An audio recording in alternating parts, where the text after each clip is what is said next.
hustle. Some people had both, a dangerous combination. A couple steps ahead of any sticky situation. Know when to make the move and know when to stay and be patient. And just because you're flesh and blood doesn't make you related. She used to tell me a story about the amazing glaze. Him and your pops was like brothers, but that nigga was crazy. Me in early, late 80s, Brooklyn, the murder capital. Where it wasn't frowned on if you had to bust a cat or two. Just keep it rational, never Hey, good day, good day, good day, good day, yo.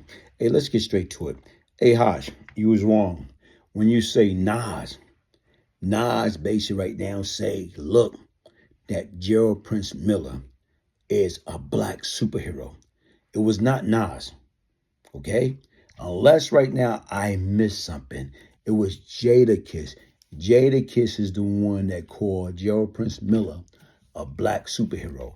And I understand where you're going at with this message in regards to how can anybody that destroy, kill, destruct our community, how can, regardless if they pay their debt to society, how can any of them be a superhero?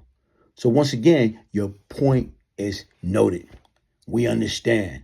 And right now, Wiz, I don't agree with none of it, but it is what it is. And the only thing we can do is hopefully everybody can learn from other people's mistakes. But once again, it was not Nas.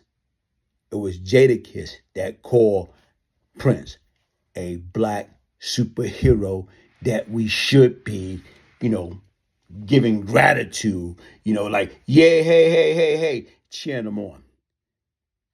Other people, they do a lot of campaigning, they do a lot of bullshit. But we gotta celebrate our black superheroes. And he is one of them. So make some noise for Prince tonight, you heard? Yo, Pierre! Drop that shit, man. This is freestyle. Yeah, put it in the trouble on. Kicking the door. Keep our brave hearts in the double.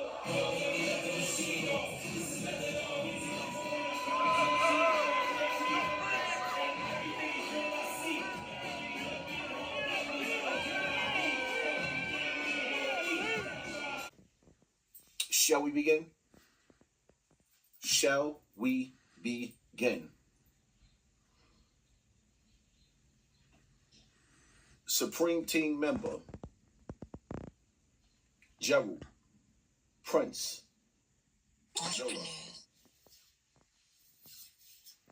came home from jail and had one of the dopest parties filled with entertainers. Legendary status. Salute to the brother. I salute you. Now, do you brothers want the ugly truth? Or do you want me to come here and give you a beautiful lie? See, when I named myself the voice of the streets before all these dudes on YouTube decided to come to the streets and act like they was representing the streets, when I call myself the voice of the streets, I'm representing them babies out there. I'm not representing the real niggas and the bad bitches. I'm representing those who I'm trying to save from these streets. Now, Nas got on that stage and he called Gerald Prince Miller the street superhero.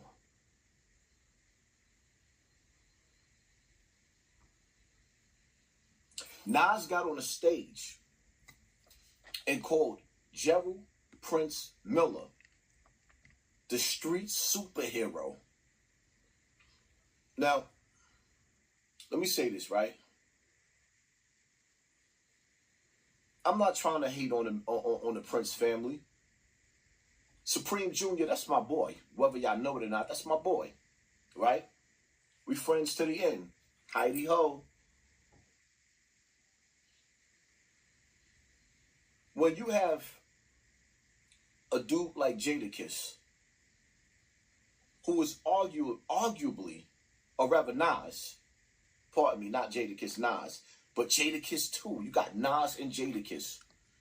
The most deadliest combination that you can put together But you got a nigga like Nasty Nas on stage. Nas sitting up. Nas calls him the ghetto superhero.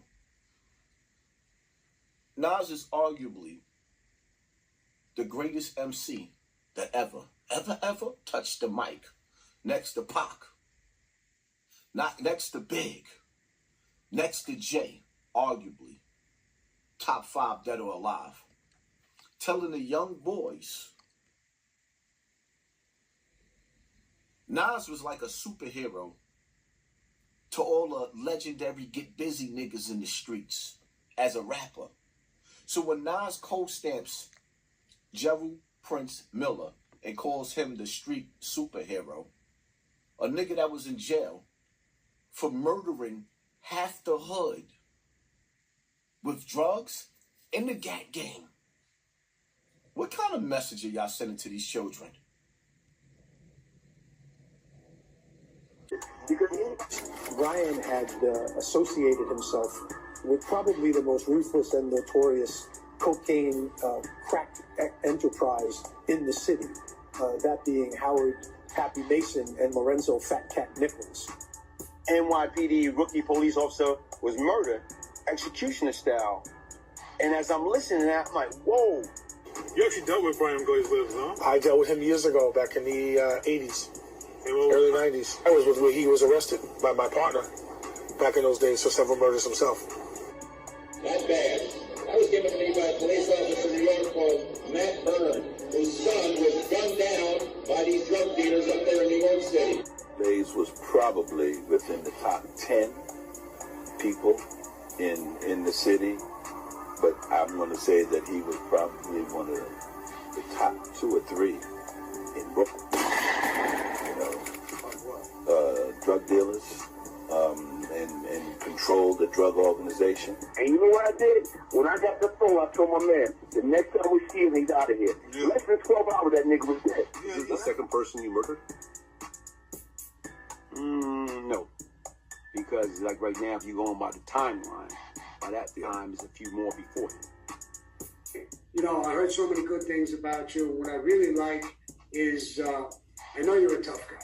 And I've known that for quite a while, and you changed your life, and you're coming around, and you're right. We're from New York, and we're New Yorkers. No matter what color you are, no matter what religion you are, no matter what you are, you know, we're New Yorkers. Well, he was a drug kingpin himself. He was a drug lord himself back in those days, and he operated out of Brooklyn and East New York, and you know, he committed a lot of violent acts himself. So, if anybody knows the streets, I mean, he knows the streets. Tottenham. Yeah, you gotta worry about them guys. But we only have to worry about those guys in Vanderveer and stuff. You know, we all knew Glaze and Tottenham, all those guys. Yeah. I know Glaze, Supreme Team. What up, Glaze? You know what I'm saying? Okay, inside the mind of the killer, the Brian Glaze Gibbs story.